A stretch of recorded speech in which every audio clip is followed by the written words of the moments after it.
Hey, folks, before we start the show proper, I'm out here in the garage at the Cat Ranch with Eddie Pepitone. How are you, Eddie? I'm good, Mark. I am good. I mean, my heart has been put in a juicer by life, but I am ready to do this promo with you. That's uplifting, Eddie. Yeah, no. I mean, I just talk the truth, and people know that. Yeah, I feel the truth. I'm being permeated right now by Eddie Pepitone's truth. As a matter of fact, I'm exhausted. If you... You and a lot of ex-girlfriends of mine. Wait a minute. Did you just call me an ex-girlfriend? Not really. Okay. Me and Eddie Pepitone are going to be at the Madcap Theaters in Tempe, Arizona, April 9th and 10th. You can go to madcaptheaters.com for tickets if you live anywhere within a 300-mile radius. But after 300 miles, it's a long, hot drive, isn't it, Eddie? Just come out, Tempe people. I mean, what else are you going to do? Sit in a sprinkler system in a restaurant? You know how hot it is in Tempe, Mark? I do. My brother lives in Arizona. He does? Yes. All right, then you're very aware. But let me tell you something, Tempe people. You better come out to see me and Marc Maron April 9th and 10th at the Madcap Theaters, and you know how to get tickets. Madcaptheaters.com. Thank you, Eddie. That was lovely. Lock the gate!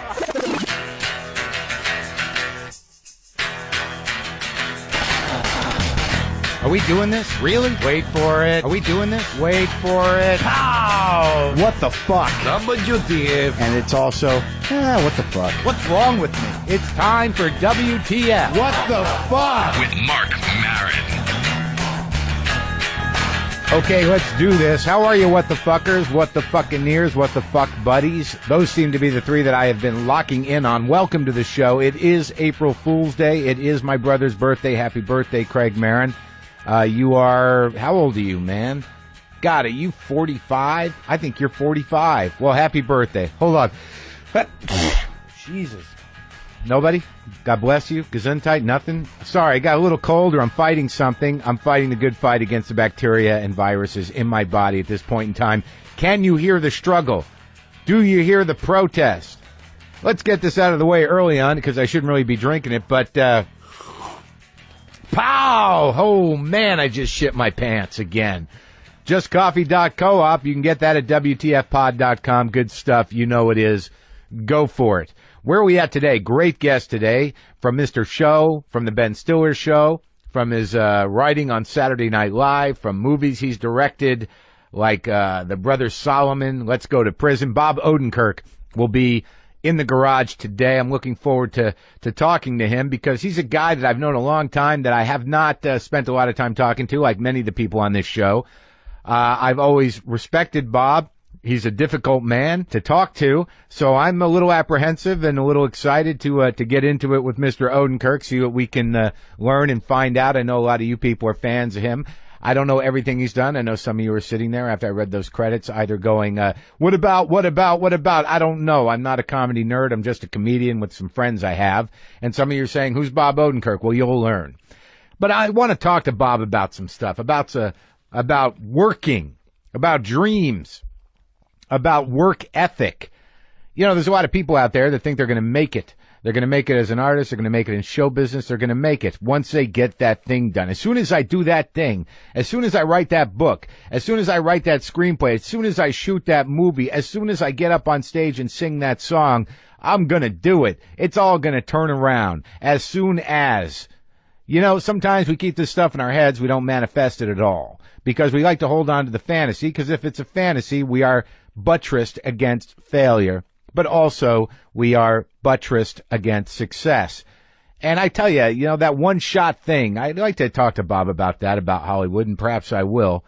The whole idea that, like, hey, I'm going to write this one thing, I'm going to go to Hollywood, they're going to open up the gates to the great success in show business that I'm entitled to, I think is a myth. And I think it's guys like Bob, you know, because, I mean, Bob works.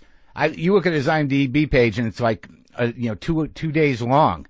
I mean, I could say that in pages, but, you know, why not make it days? I can fucking do whatever I want.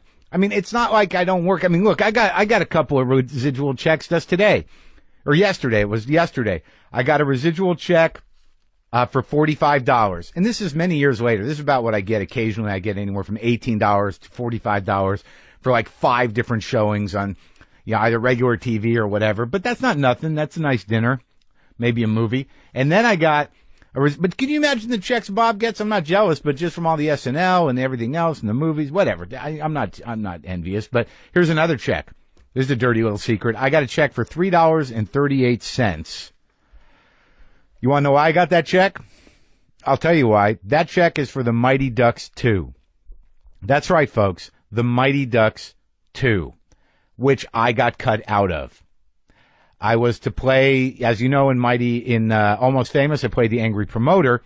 What you don't know is in the Mighty Ducks 2, I played the angry valet. This must be 1980. I don't even know what year it was. Wow. I have no idea. Here's what happened. My buddy Steve directed and wrote that one, I think. Yeah, Steve Brill. We wrote together in college and performed together. He's gone on to do other things, but that's neither here nor there. So he gives me a little part in the movie. I'm playing a valet, which is what happens is the Mighty Ducks are wandering through Beverly Hills or wandering down Rodeo Drive, and they keep getting turned away at stores, the Ducks.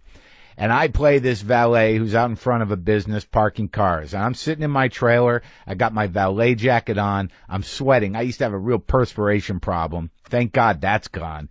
Jesus, I don't even know what the hell caused that. It was so embarrassing to me, that whole perspiration problem. I used to have pit stains in 7th grade. Horrendous.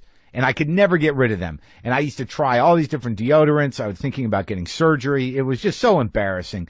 And it lasted throughout most of my life, and now it just doesn't happen anymore. I guess getting older is better. I don't sweat in my armpits as much. Whatever. So I'm sitting there getting pit stains in the trailer, wearing my valet outfit, trying to get prepared for these 2 fucking lines that I have. And then there's my scene. And it's not a big scene. It's literally 30 seconds, 45 seconds.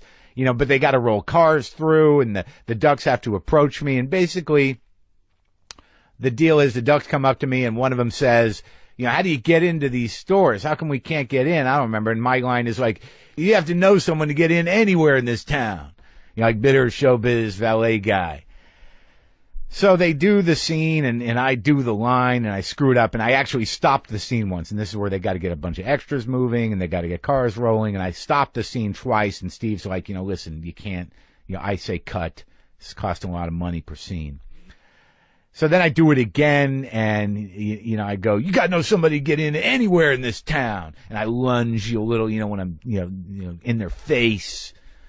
And Steve's like, could you try it one more time? Just tone it down a little bit. So then they come up how do we get into any stores? I'm like, you got to know someone to get in anywhere. You got to know someone to get into any place in this town.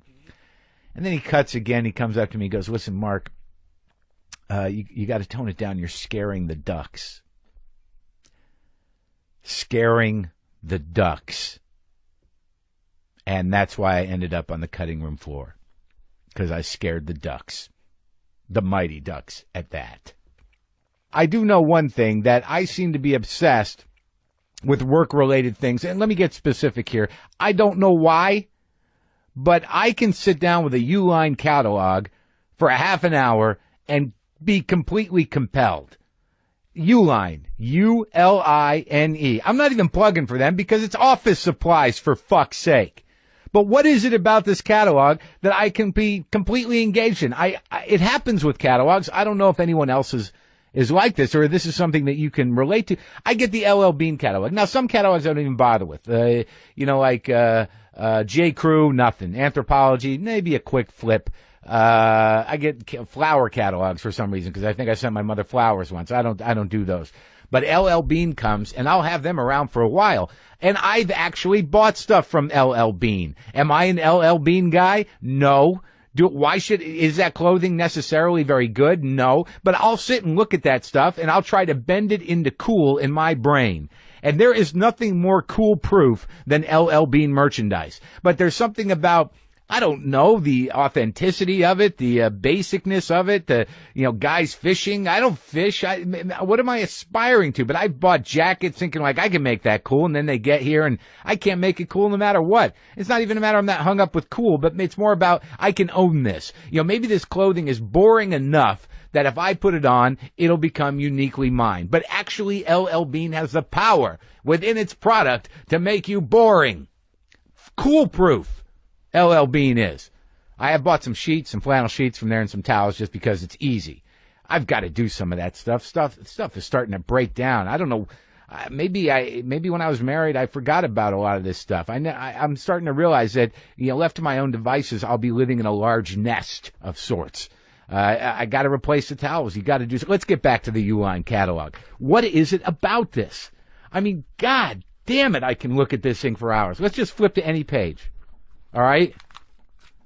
Custom printed tags. Even this is great.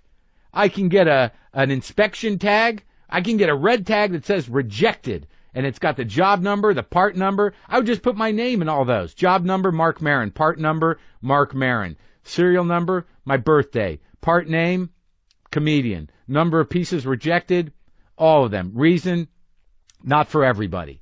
See, why can't I get some of those? Oh, look at this. Machinery tags. Do not operate. And then it's got it in Spanish. That should be a T-shirt. All right, let's flip to another page. Now we know why I like that page. How about this? Recycling containers. Look at these big, beautiful blue recycling containers, some with 2 holes on top for separating things. Why do I even find that compelling? What is it in this fucking catalog that I like looking at? It's new, big stuff. I don't have this much recycling, but I'd sort of like to have the one with the hole on top. Maybe it'd make my life feel more efficient. I don't know. Hold on, another page. Flat merchandise bags. Boring. But nonetheless, they have some nice colors. Oh, here we go. How about this? Lab coats. Lab coats? I could use a lab coat. Why not? Polypropylene clothing, cotton lab coat. I should be doing this in a lab coat. And right under it, hard hats. Are you kidding me? They have red hard hats, blue hard hats, lime green hard hats, pink hard hats. I don't know if that's a big seller. Maybe as a costume item. I don't know. A pink hard hat. Safety apparel. They have crossing guard vests. That might just be a practical investment for the future. What else is in here? Earplugs. Respirators. Okay. Warehouse gloves. Look at all these gloves. Ironclad gloves. I could be doing this show wearing a lab coat, ironclad gloves, and a pink hard hat. That would be ridiculous and hilarious. Coated gloves, safety knives. Look at this. Conveyors, expandable and portable. These are those rolling things that you roll things down like boxes with the rollers on them. And this is one that you can have at home, I guess, if you want to roll things through the house right out the back into your new recycling bin. See, I'm getting the feeling that a lot of this stuff may not be for the home. Obviously. Maybe I have workplace envy. Maybe secretly I have a fantasy to where I'm just a guy working in a place that has a conveyor belt. And, they have the big plastic wrap work platforms. These are like aluminum steps up to a thing. Oh, I could get one of these to have the steps up to, just to have the steps. Just to have them, like an art piece, just out there on my deck to nowhere, steps to nowhere. And maybe people go, hey, dude, what's with the steps? And I could say, that's an unanswered question.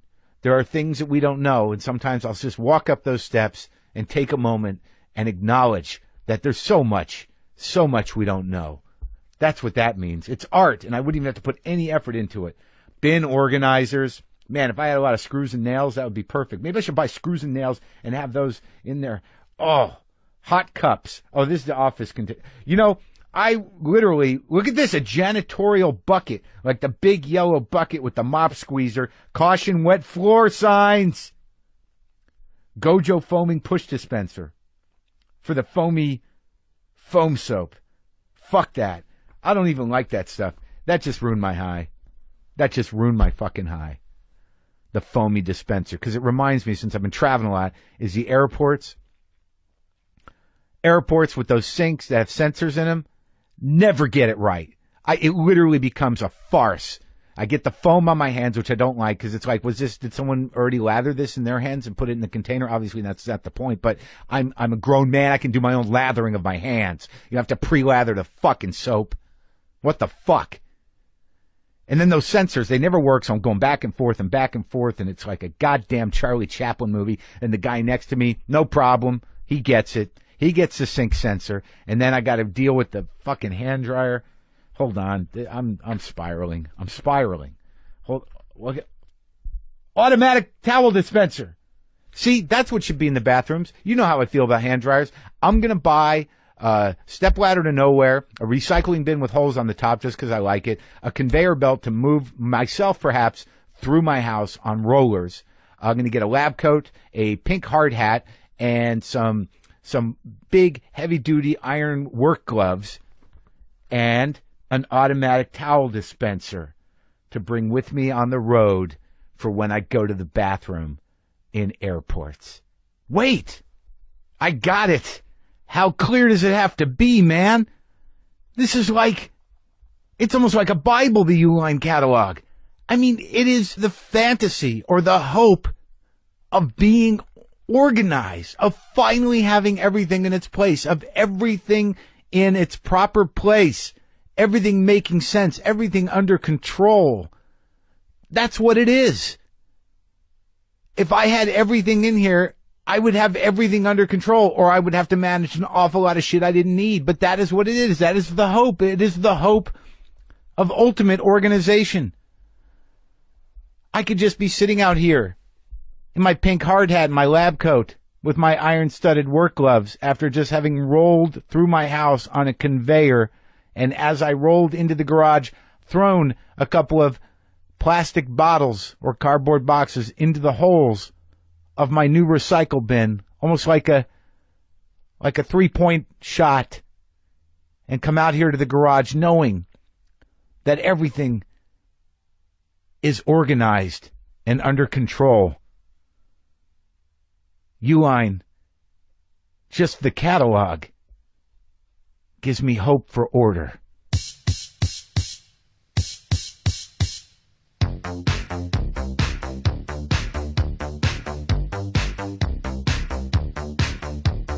Get on the mic, buddy. Beautiful. Now I'm on. Now you're there. All right. Bob Odenkirk is in the garage here at the Cat Ranch. It took some doing, but he's here.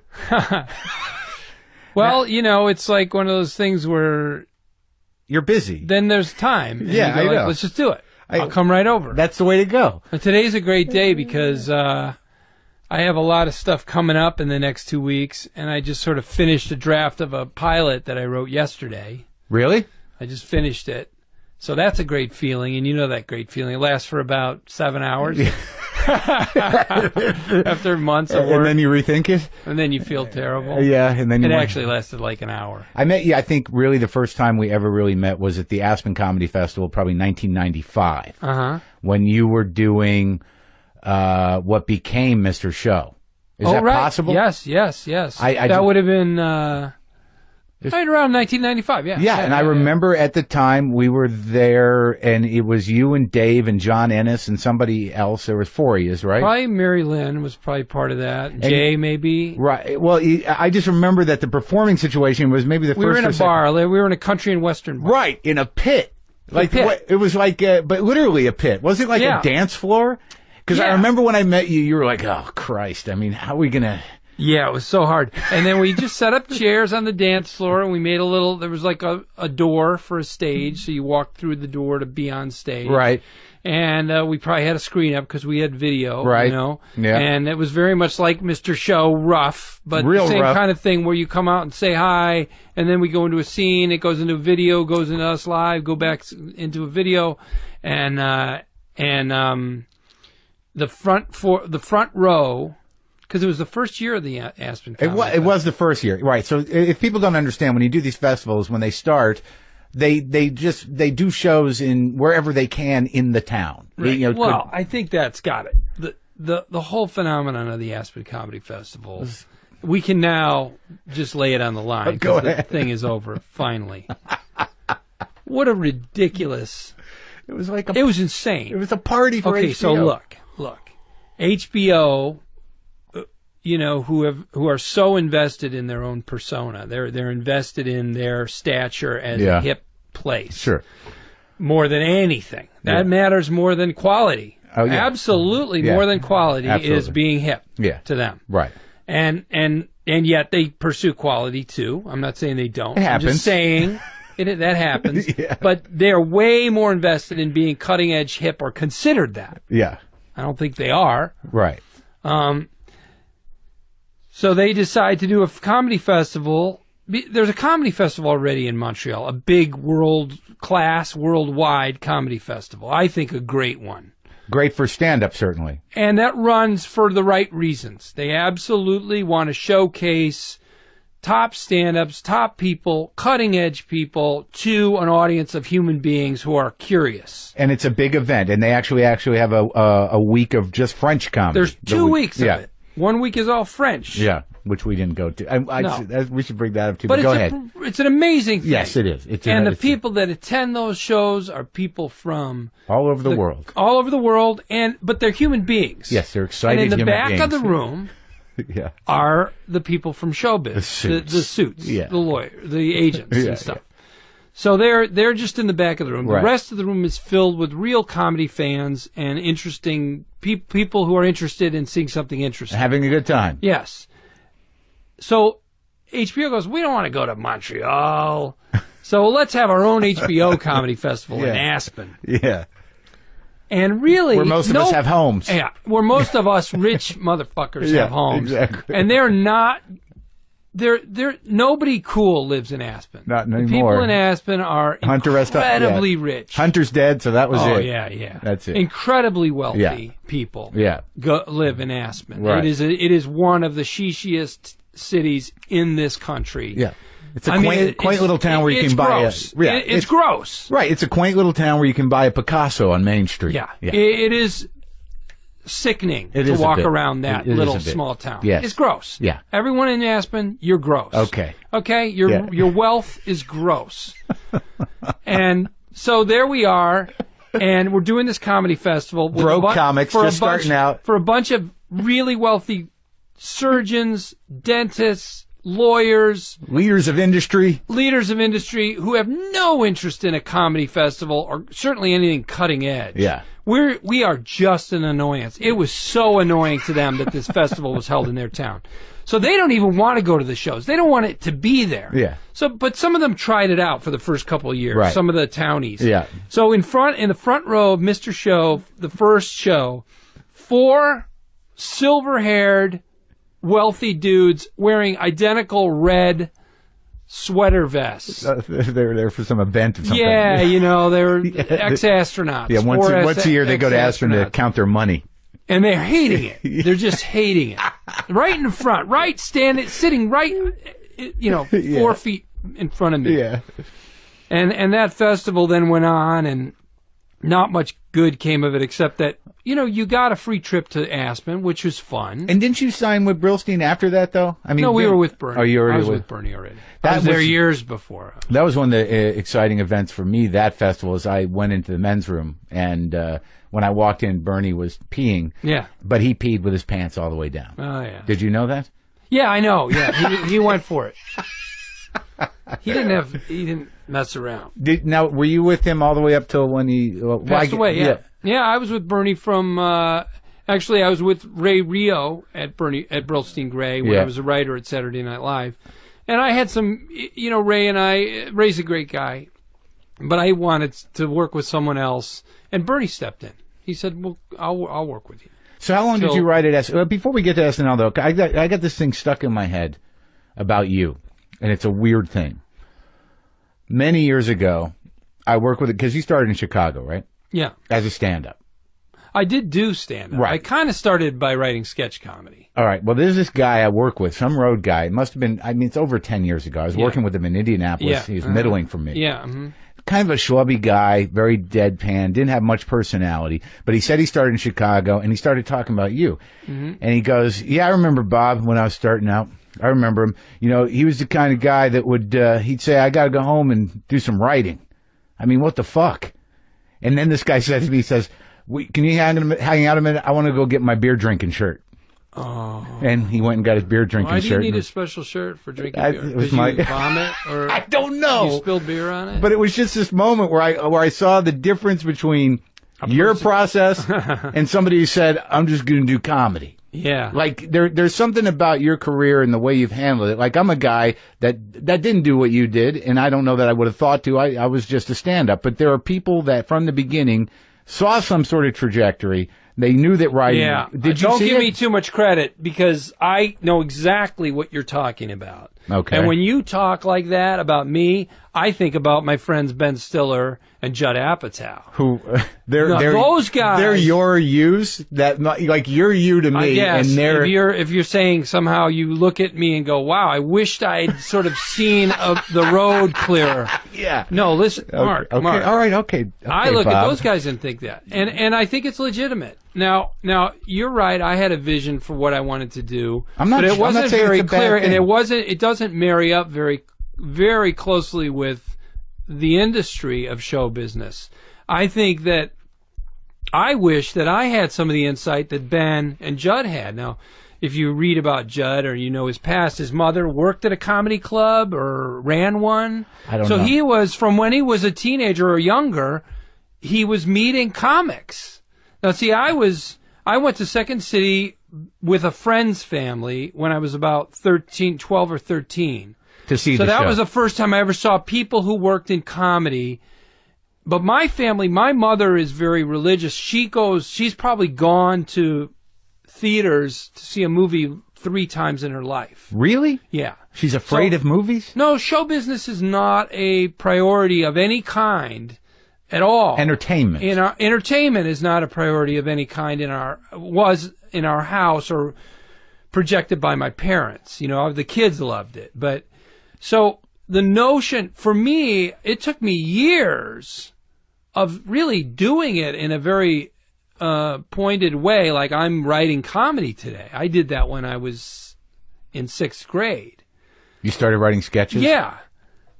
Before I went, oh, maybe I could make a living at this. How do you do that? Right. And then you think about Ben being on the set of TV shows when he was 6 and 7 years old and sitting at the dinner table and hearing his parents go, we got to develop a show and we should write a movie. Maybe we should, and so he is thinking about how this business works and he's hearing how it works and he's understanding it. You think about Judd going to comedy clubs and like when he was 9, you know, or whatever. I don't know what age he did that. I'm curious about. And so I know what you're saying. Well, I grew think like I grew up in a house. It took me till I was 20-something years old before I went, oh, so movies are made here at Paramount. Yeah. But who decides who makes the movie? And I mean, I still feel like I'm sort of realizing like, oh, I get it now. I got to talk to that guy. You know what I mean? He does, yeah. Right? I mean, well, I grew up with, trying to make my manic depressive father laugh. So that's So what I have now is a small but committed following of very sensitive, sad people that will come to see me if their life depends on it. The gig's not over. No, I know, and I'm not complaining. That's the odd thing about me, and I don't want to make it all about me, but I tend to make it a little about me. Yeah. Is that... you can make it about you. I accept, my place in the world. Where it is right now, but dude, the game's not up. All right. In the last year... I feel like I'm going to cry a little. In the last year and a half... Yeah. Because of Breaking Bad, I got this job as an actor on Breaking Bad. Do you know that show? I do, and I haven't seen you in it yet. When were you in it? What do you play? Well, I was in the last 3 episodes of the 2nd season. Oh, okay, I'm still in the first season. And I'm in 10 of this season's episodes. Right. Okay? So I got a call, do you want to do this part? And I didn't know the show. I mean, I knew of it. I like the show. I'd never seen it. And I called a friend, Reed Harrison. Do you know Reed? No. And I just called somebody. I just was going to call somebody. I called him, and I said, do you know the show Breaking Bad? He goes, oh, man, that is my favorite TV show right now. You've got to do that. So I said, oh, okay, I'll do it. So he said I'd do it, and then I got the script, and it was extensive. I mean, it was a character part, and it's a drama. Right. It also is very funny. Yeah. It really is dark, dark, funny. Definitely, yeah.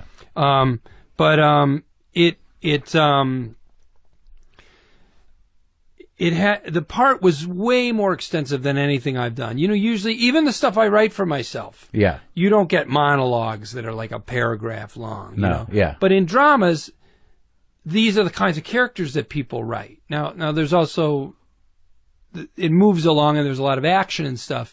But there's a lot of character interplay in a show that's an hour long. Yeah. Right? Yeah. So I'm reading this thing and I'm like, I've never I've never had to do a monologue that was 3/4 of a page long. Yeah. Certainly a part where maybe in one episode I have 3 of those. Yeah.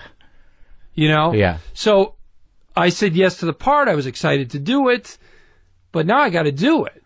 Yeah. So more than anything I've ever done as a performer, I had to focus.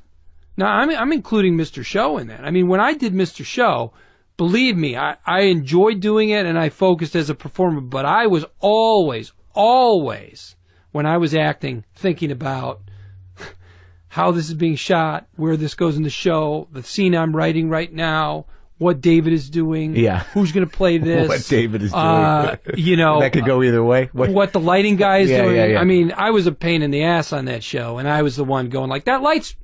I'll move it. Give me the ladder.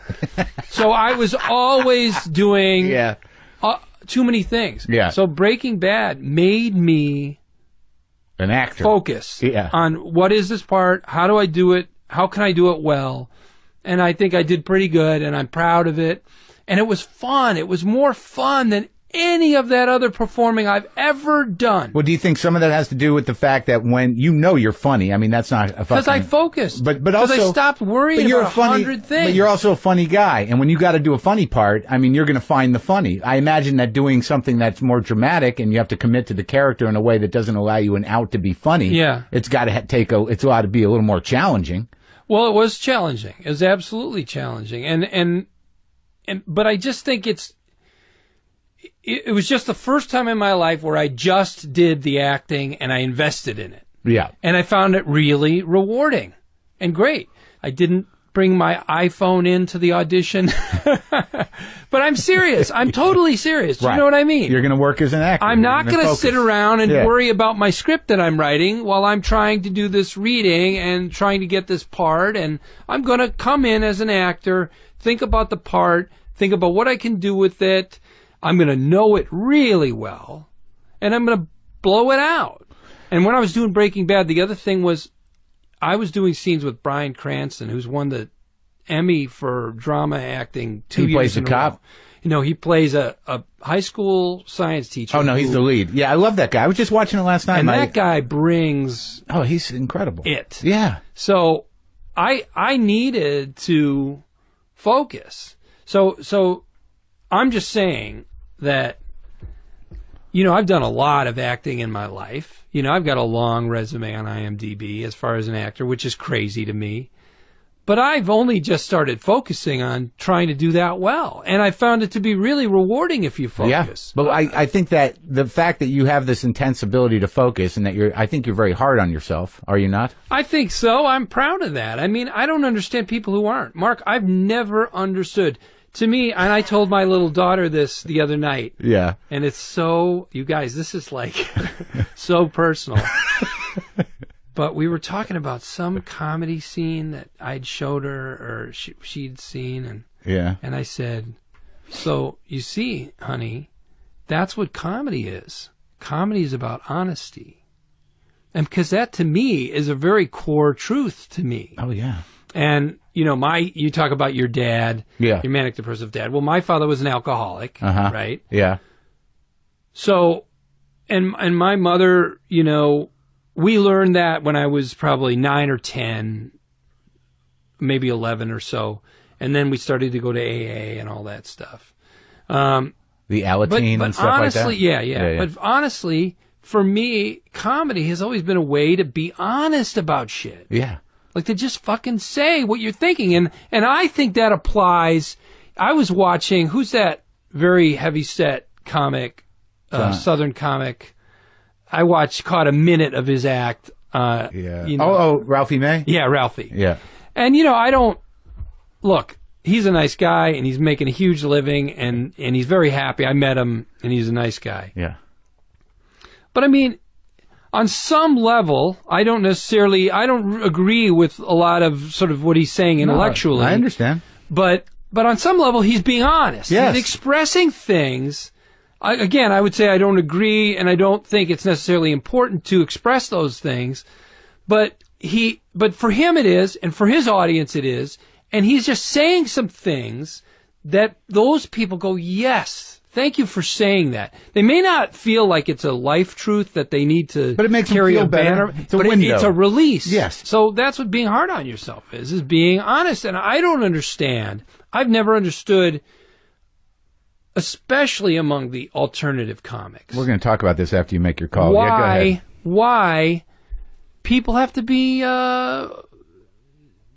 so supportive of each other and so kind. I thought you were going to say glib and detached. They should be glib and detached, and they should be hard on each other and themselves. And, most of us are, but some of us aren't. Yeah. I'm sorry, but I've got some friends who've done some really shitty specials. And I don't say it to them, but I wish why shouldn't we be saying, we're hard on everyone in the world. I don't understand. We rake everyone over the coals. Right.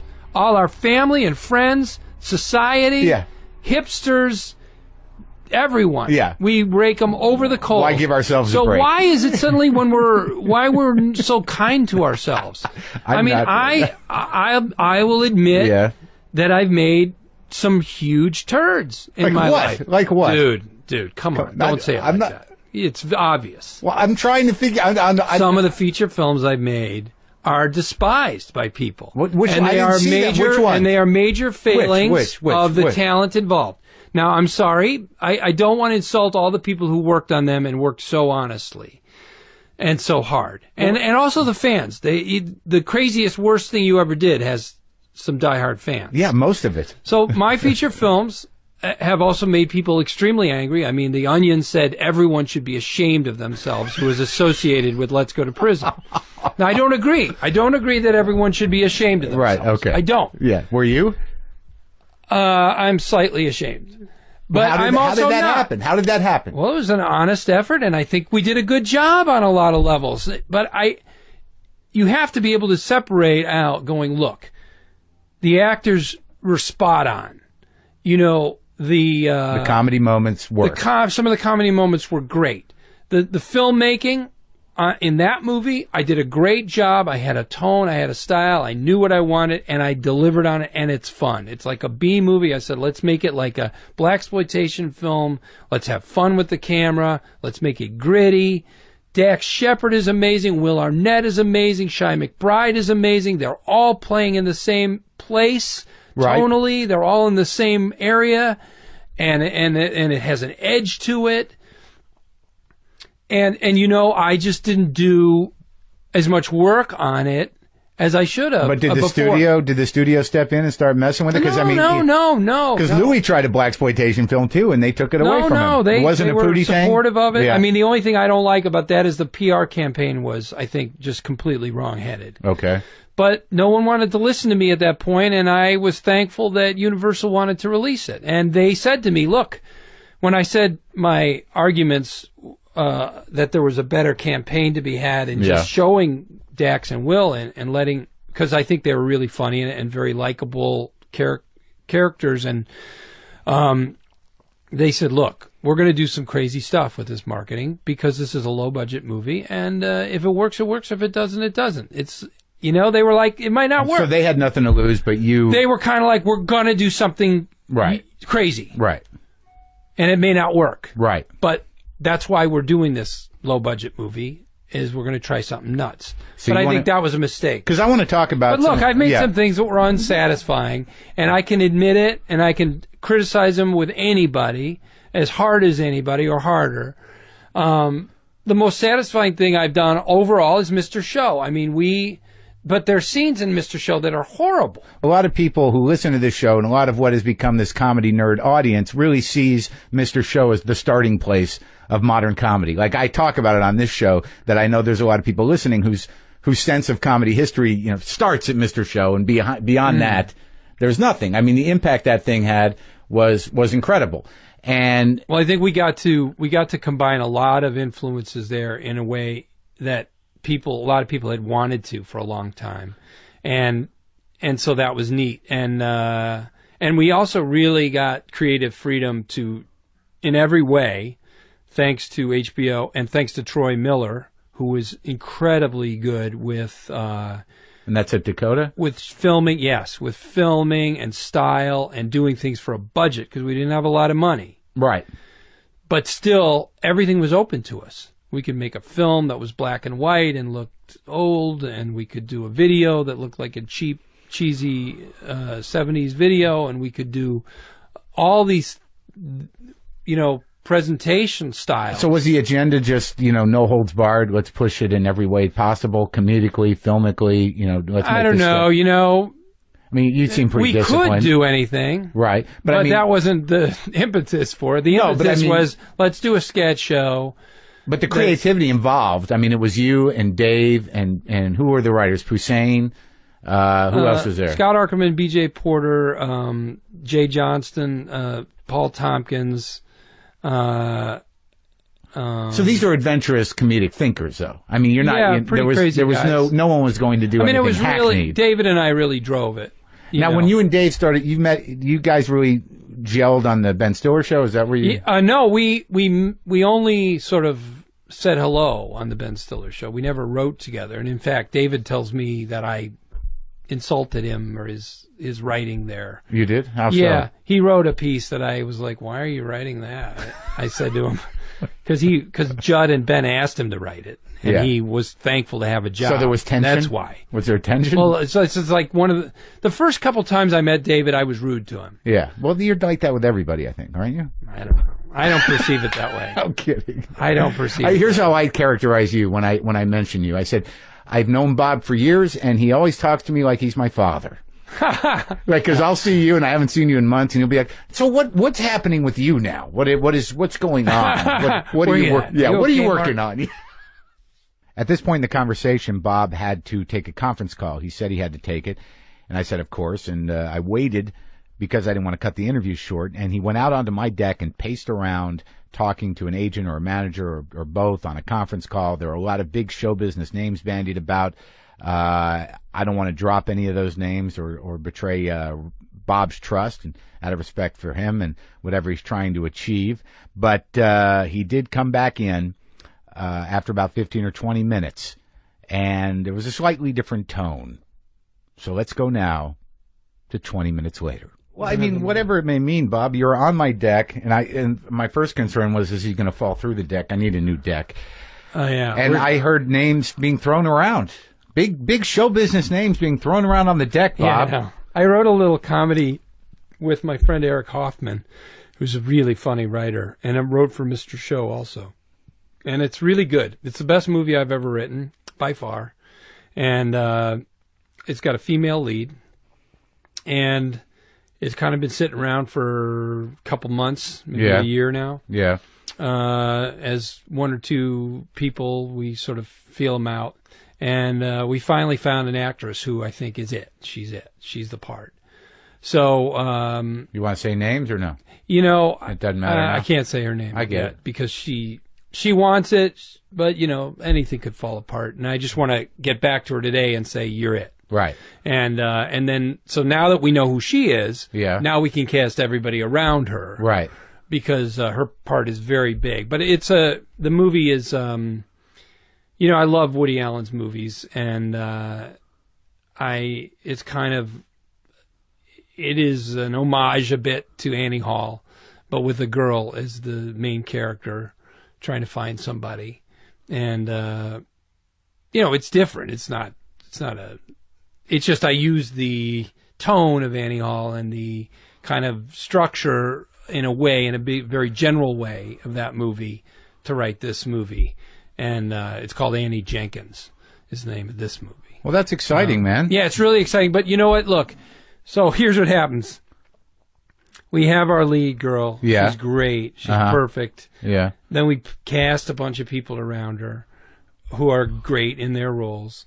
And then we try to get the money. Right. That may never happen. And then maybe we get the money, and hopefully it doesn't fall through. And then we need to have a time when we can shoot it, because I told you I'm going to do a part in a sitcom now. If that goes, I don't get to make my movie.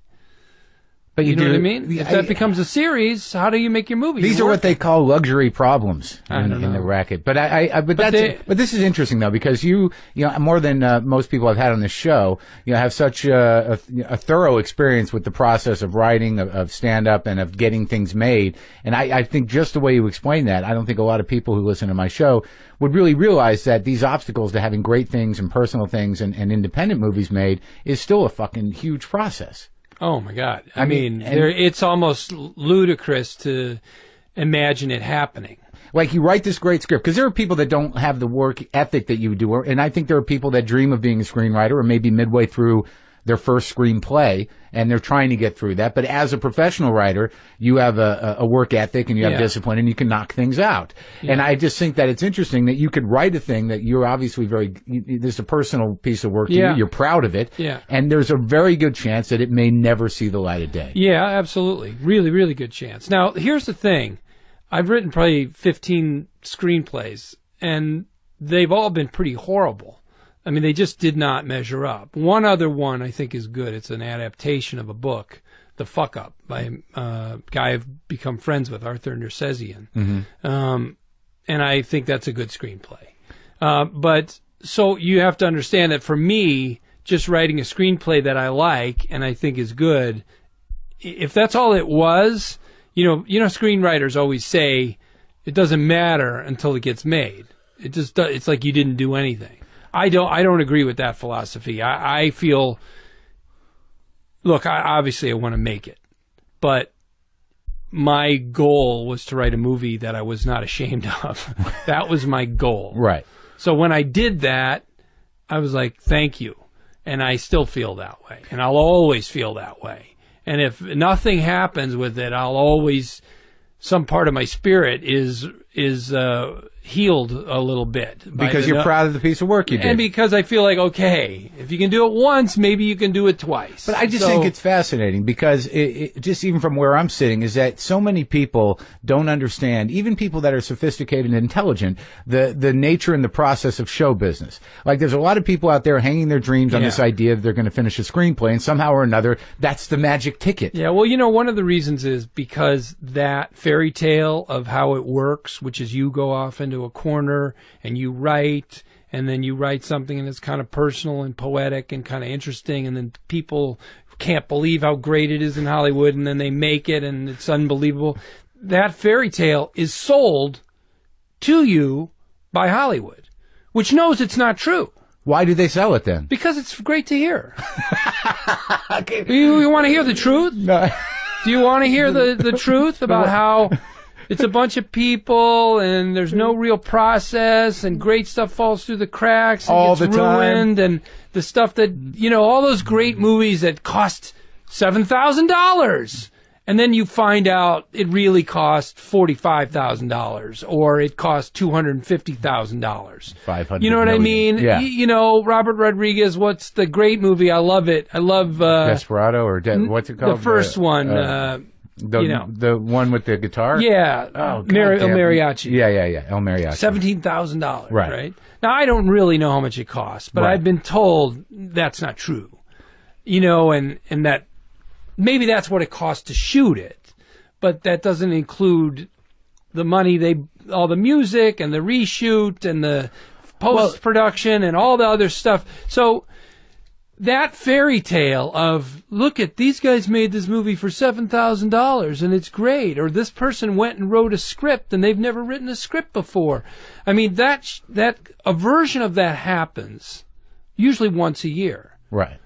Or someone gets discovered. Because like Hollywood has to do it to make it a real thing. Sidibe or whatever, the girl from Precious. Those things happen. Or some version of them happens. But that's a pretty magical story, it's right? It's an anomaly, yeah. Right. But it is a ridiculous anomaly. I mean, it is insane.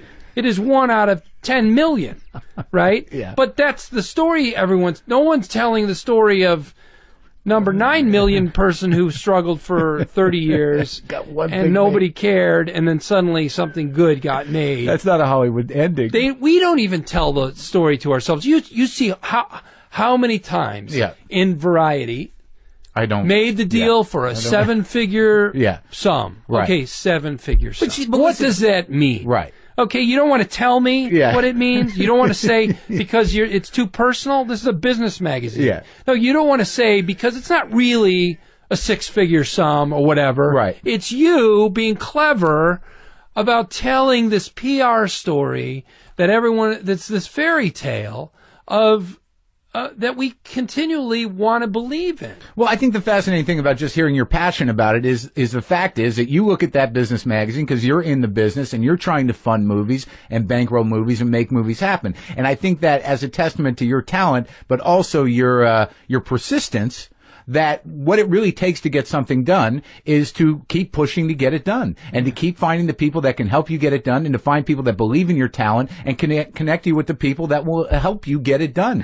I mean, a lot of people have this idea, and I wrote a joke years ago that it took me years to learn that Hollywood isn't my parents, that you're going to come out here and everyone's going to be like, thank God he's here.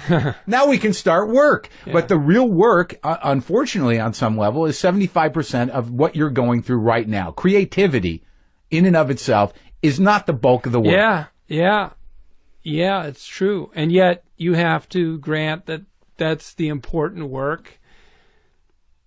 You know, and you can only do a certain amount of the politicking and manipulation, or at least I can. I think everybody can. Sure. Everybody has a certain level where they go, okay, that's enough of that. I'm going to write comedy, and if you buy it, you buy it. And if you don't buy it, you don't buy it. And I'm not going to just try to maneuver myself into positions of success, because that was never the joy of it. That's not why I did this. Right. I didn't do this because I thought, how great would it be if I could get meetings and sell ideas? I did it because I like to write comedy. And so on some level, you're right. A big part of the job that people don't want to take into account is all the politicking and all the layers of effort that go into getting anything done. But having said that, if and it doesn't happen, but if you could go off in a corner and write a brilliant screenplay, well, it might find its way. Yeah. Because you know, on some level, you read the script that I wrote, I guarantee you wouldn't say it's a piece of shit. You'd go, wow, that was pretty good. Or you might say, I really like that. Right. Because it works. It is a hungry business. I mean, they do need They need more stuff, which is a great thing. Huh, Mark? Yeah. At your lowest point. Yeah. When you're like, am I ever going to work again? They still need something. You kind of go, yeah, well, next week they're going to need to do new stuff. It's interesting talking to you because, like, this happens to me a lot when I do this show, and I've interviewed a lot of guys. I've known you a long time, and we've never had an extensive conversation. And there were times, like, going back to Mr. Show, when I just realized how, intense you are and how focused you are, that even, like, the mixture between you and Dave, because I lived with Dave, I know Cross. That, that the way that comedy dynamic worked and why that was so great is because you are that guy who's, like, we're going to work the fuck out of this thing and make it funny. And even if I have to push it through people's brains, it's going to deliver. And Dave is sort of like, fuck, I mean, I know he's a hard worker, but. I know.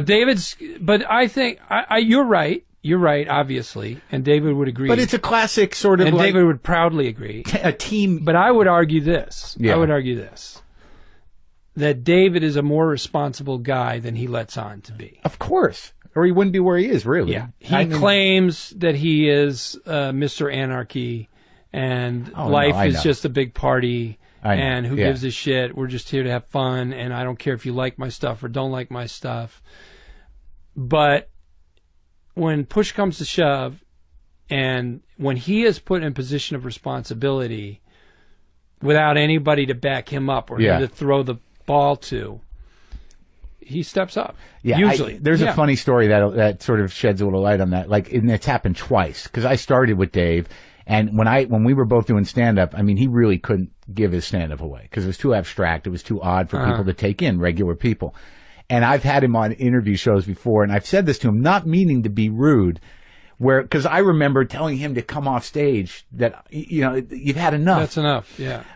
Where I said to Dave, I said, God, who would have known back then that you would have been the guy? And he looks at me, he's like, why do you always say that? I knew. Yeah. Well, I know that feeling too, I've had people say to me, the thing I've always gotten that I hated is, man, you're great. You're weird. Oh, yeah.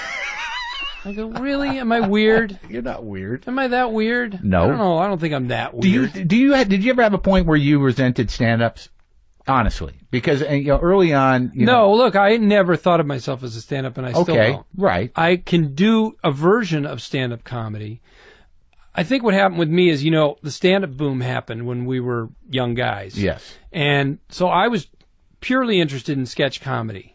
Okay. But I saw that I could write jokes and I could make a living, not a great living, right, with the stand-up boom. In Chicago, they went from 2 clubs to 8 in like a year and a half. Right. So now they need 8 middles every night. Yeah. Every night. So you're at able least to do Thursday, it. Friday, Saturday. So I can make $50, $60, right, but $120 in a night. In the big picture, you don't see stand-up as limited I never did. or limited no, not. You know what? Here's my feeling about stand-up that's always been a challenge for me. And I knew this pretty quickly. Most stand-ups that work, they sort of master their own voice. Yeah. They know their rhythms, they know their point of view, and they master it. And some of them take it to the point of caricature, Sure. Emo Phillips or whatever, who's a friend of mine and a great guy and a really funny guy. You become a caricature of yourself. He's a caricature. He's a cartoon of himself on stage. Right. Even Woody Allen. That's a product. Yeah, no, it's that's your When he persona. started. Okay, they develop a very sort of focused persona. I can't do that. Right. I can't do it. And I've tried. You've actually tried? Well, intentionally and unintentionally. By writing or by behavior? For instance, let's say I take what I have material. Yeah. And I go, I'm going to do all jokes for the next couple of weeks. Just real jokes. Yeah. I'm not going to ramble and tell stories or Right. try to. And I'll do that and it can go over very well. Yeah. And I just want to shoot myself after 3 of those shows. And then I stop. I stop being able to do it at all. I just can't even do it. Well, I don't know if it's hated. I just something's broken in me. I can't do it. I remember when I saw Dennis Miller at Saturday Night Live, and he would warm up the show. Yeah. When I was a writer there, he would do 15 minutes, 10 minutes before the show. Yeah.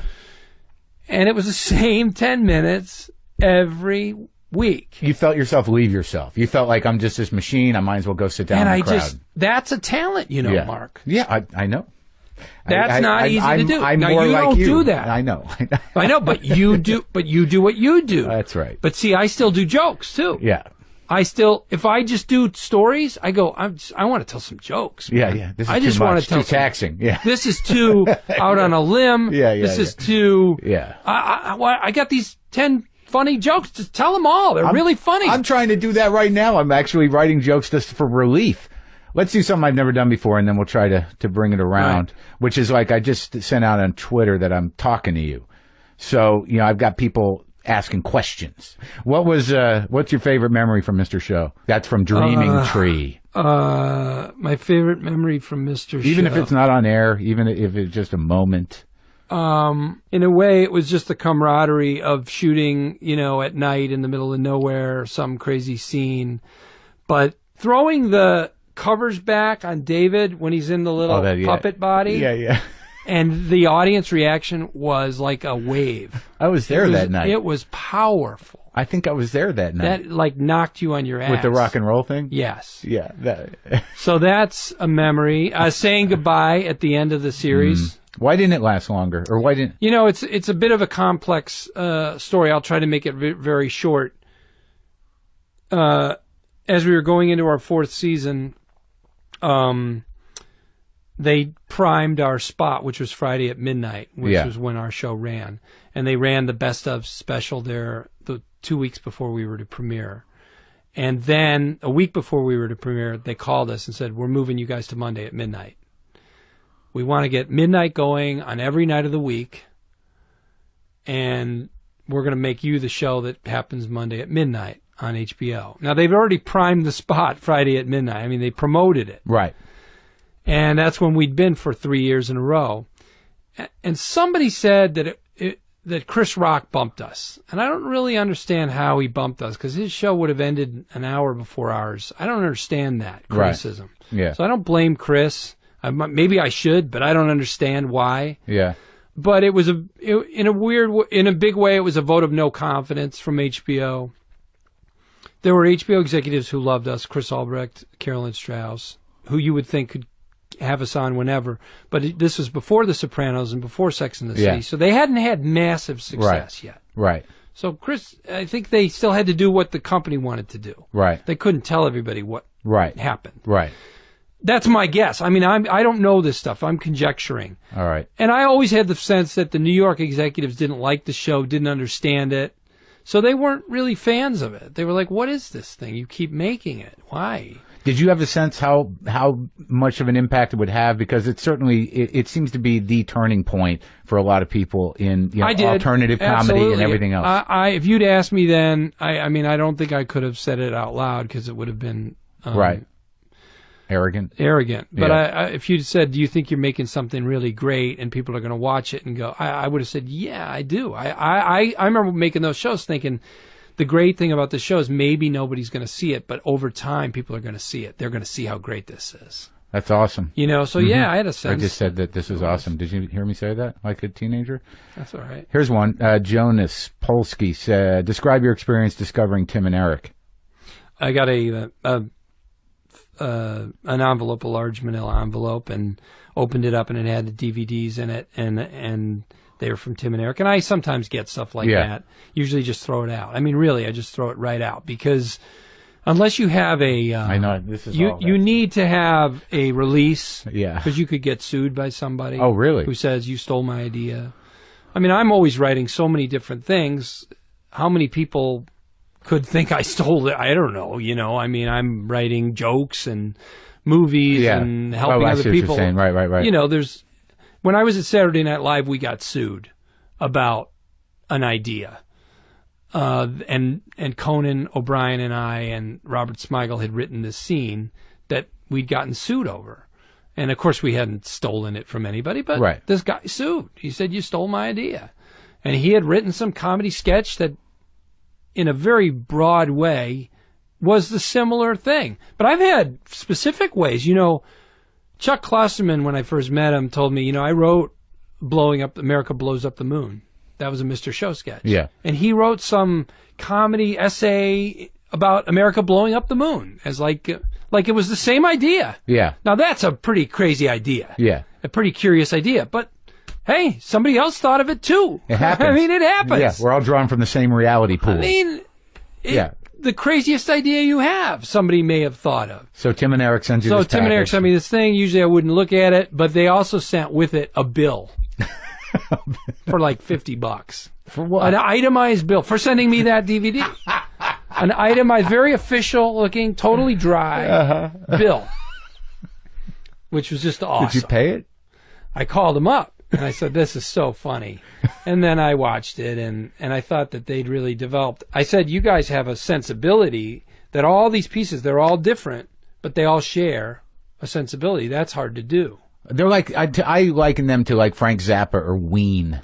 I agree. I mean, I think they're on the funnier side of Frank Zappa. No, I mean, not in funny, but just in terms of like Tim and Eric as, you could not say like, that there's any specific thing other than that vision, the sort of aesthetic of them. You know what I'm saying? I think they make fun of, this is my big grand theory about Tim and Eric. Yeah. I think their subject matter is media and the delivery of ideas. And the history of it, too, in a way. That's what they're making fun of. Right. That's what they're lampooning and ridiculing. They're not ridiculing things.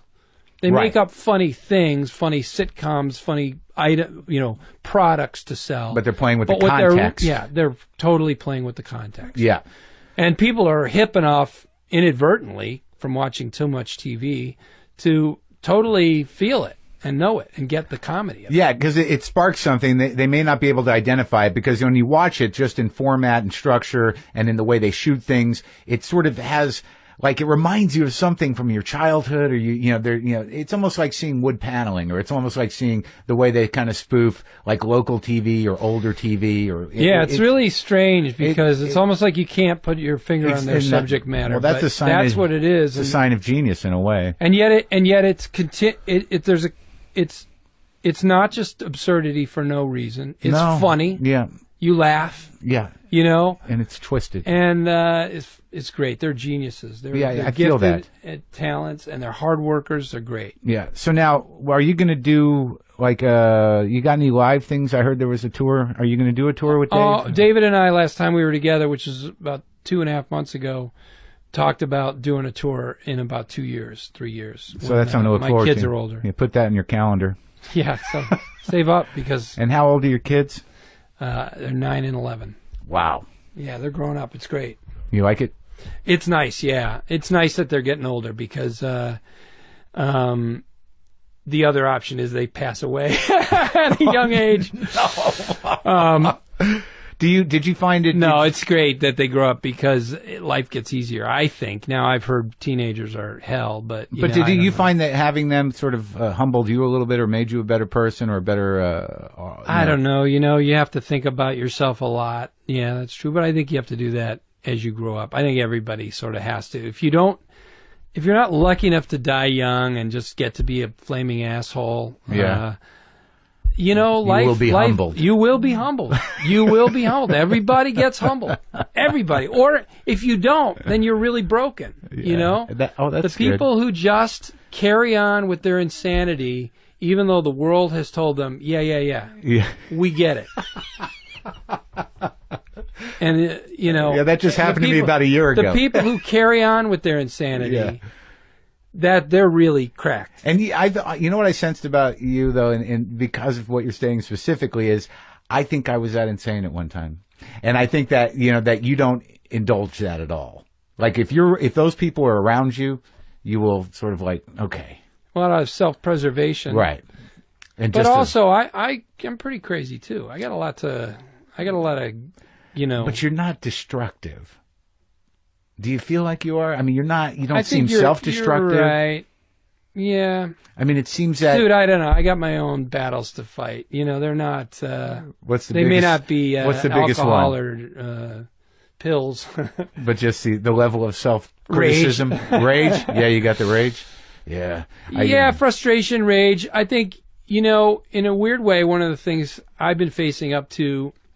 And I've always known this is true. So many things about yourself that you someday have to confront are things that you always knew. Oh, yeah, they're sitting right there. Someday I'm going to have to deal with that. Yeah. And then the day comes. Yeah, and you're like, damn it. The line, I thought I wouldn't have to. The line is drawn by you or someone else. Yeah. That shit's got to stop. You're very complimentary to me, and I appreciate it, Mark. But I think I've invested a lot of myself in my career and a lot of my self-image in my career. Now, I've done a lot of things and things that aren't that, hip or whatever. But the things that I've really focused on and tried to do, even some of the ones that failed, I feel proud of them. I feel proud of the work I put into them and the fact that I brought a certain personal vision to them. Yeah. Okay. But the amount that I've invested of my own self-image into my own self-image of my own, the pride that I take in that, and the amount that I let that define me, is a little cockeyed because it just doesn't really matter what you do. I mean, it doesn't matter what you do. It's just what you do. Right. I mean, even if you're Picasso. Right. You should fucking be a human being. You got to sit at home with Bob at some point. Yeah. Yeah. And you can only get a certain amount of appreciation from the public or from the industry or your peers, and that's wonderful, but it doesn't sort of really satisfy anybody. It's not really. Right. Especially if you're still at home and you're angry and you're freaking out about shit. Yeah. You can't fill that it just doesn't hole. really matter. Yeah. These things are they're great, and you should pursue them, and you should want people's respect, and you should want to respect your own work, but that isn't who you are. And you are is not what you do, and it's not the accolades you get, and it's not the pride you take in your work. It is not your work. Yeah. So you've had that dark moment where you felt that emptiness. And it's just the hardest part is like realizing, like, wow, just so much of me is wrapped up in who I am. And you're getting a little better with that? I don't know, but I have to deal with it. I know that I have to think about it, and I have to. What do you feel when you're actually able to detach from all of that? And Well, emptiness. Utter emptiness. yeah. Right? Oh yeah, I definitely know what that is. Yeah. Complete loneliness and emptiness. And then in those moments, do you look at your kids and say thank God, and do you feel gratitude and that kind of stuff? Or okay, yeah, you got some work to do. I wish that people always say I do think having a family and having kids is a really, really deeply rewarding thing. But if you're asking if it, I don't think it's the sole hole filler. It is not. You absolutely are on your own, man. Yeah. And I don't care if you have kids and you're a wonderful dad and mom. That's great, and you should be happy. But that does not. You still have your own journey, and you have to fill that hole yourself and figure it out. Yeah. It doesn't matter. Yep. Do you feel that? Are you able to track that stuff down to your childhood in any way? Or do you think along those lines? Well, you always have to look back at that, right? Well, do you feel like, because I know guys that come from similar things. Like my father was manic depressive.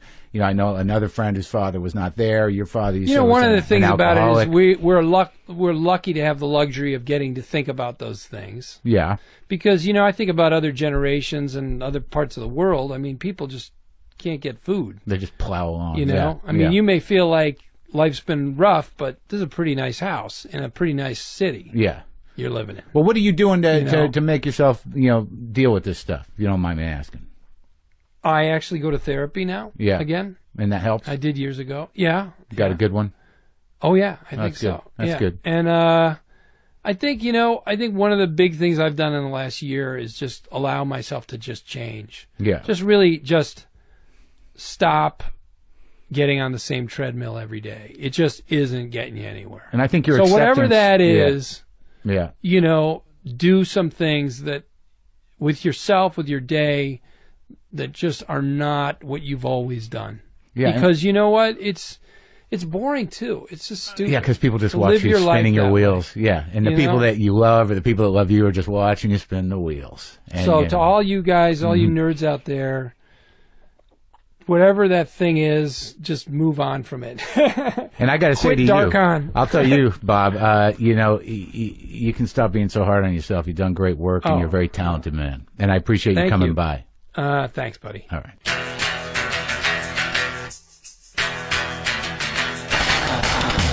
That is our show. Thank you for joining us. This is Marc Maron. You have been listening to WTF. WTF Pod is where you can go. Look, there's a lot of videos up there, too. There's fun stuff. I know I don't have a chat community or anything, but there's stuff to do there. You can link to justcoffee.coop. You can also link to Audible. You can also link to, what else can you link to? You can get on the email list. You can donate some money. You can do whatever you want over there for as long as you want to. It's open to you. Please also visit punchlinemagazine.com for all the up-to-date comedy information and news. And by the way, I do read your emails. I can't respond to all of them. Let's be reasonable, my friends. You dig? I hope you dig. Are we dug? Are we good? Also, don't forget, Eddie Pepitone and myself will be at the Madcap Theaters in Tempe, Arizona, the 9th and 10th of April. You can go to madcaptheaters.com for information. All right, then. I'll talk to you next time.